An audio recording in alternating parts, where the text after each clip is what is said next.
এক নাম্বার হলো তওবা করা। বিগত দিনগুলোতে, বিগত মাসগুলোতে আমার এই হায়াতে জিন্দেগানির জীবনে কত গুনাহ করেছি, অন্যায় করেছি। যেহেতু এই মাসটা অতীব গুরুত্ব, আমাদের দায়িত্ব হলো আল্লাহ তাআলার কাছে তওবা করে নেওয়া গুনার জন্যে।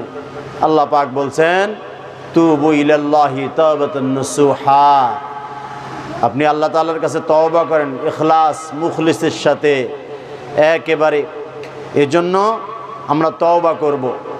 তওবা আল্লাহ তাআলার কাছে খুব একটি প্রিয় কাজ। বান্দা যখন গুনাহ করে, এই গুনার জন্য আল্লাহ তাআলার কাছে ক্ষমা চায়, ফিরে আসে, আর এই গুনাহ না করার জন্য আল্লাহ তাআলার কাছে ওয়াদাবদ্ধ হয়, আল্লাহ পাক বলছেন তার তামাম জীবনের সগীরা গুনাহগুলো আমি আল্লাহ পাক মাফ করে দিলাম। সুবহানাল্লাহ।